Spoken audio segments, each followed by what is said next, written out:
In this episode, I'm going to walk you through how I built this sanding station for my French cleat wall.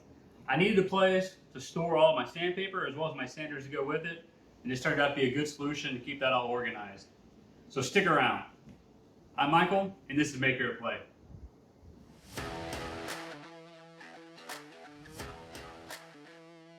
And this time I chose to put on a collared shirt so that not all of my thumbnails will actually have me in a t-shirt.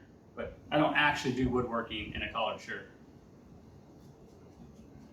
I just happened to be recording the intro for this several weeks after I built this particular cabinet. So continuing with the theme of getting all my tools onto the tool wall behind me, I designed this case to hold my sanders along with the sandpaper that goes along with them.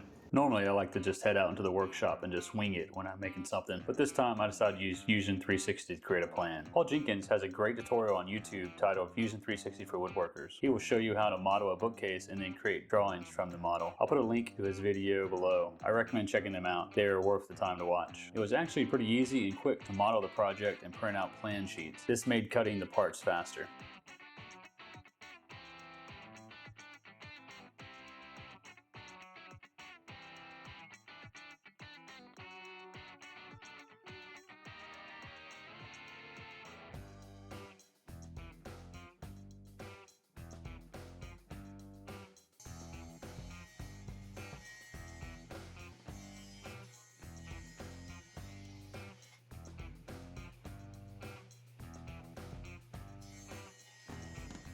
Now that I have all the parts cut to size, I lay it out to make sure I didn't mess up any of my cuts.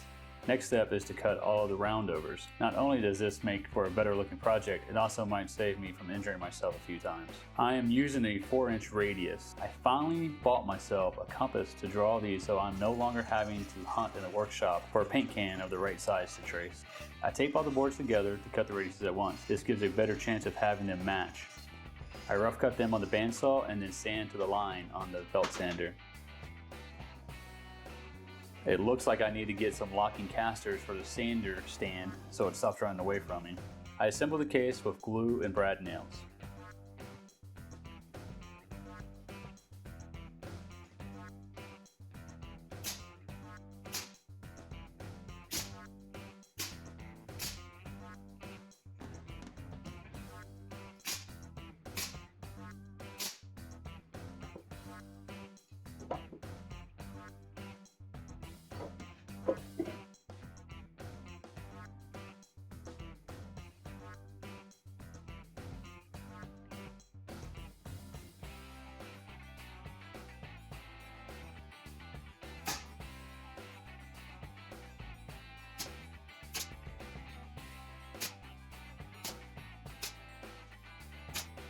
One thing I wish I did different here is I should have attached the middle divider to the shelf it rests on first. This would have allowed me to use my nail gun to attach it. Instead, I end up having to use clamps to pull it all together while the glue dries.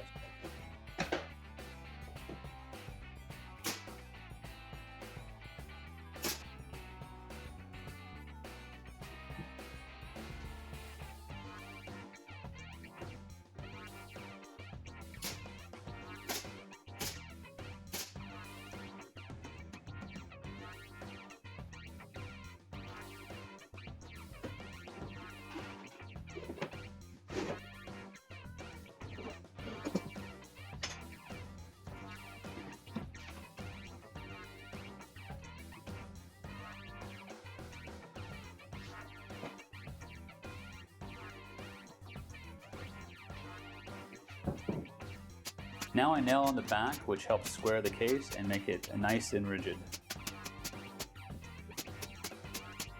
Of course, I can't shoot that many nails without having at least 1 or 2 misses. Sure enough, I see a nail or 2 peeking through on the inside. At least this is not fine furniture that I'm making.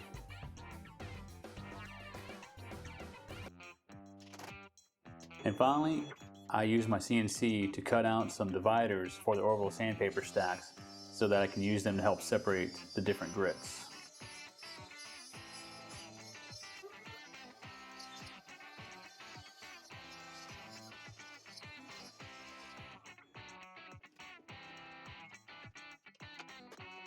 It turned out really well. So I designed it so that I have a spot for all of my orbital disc sandpaper.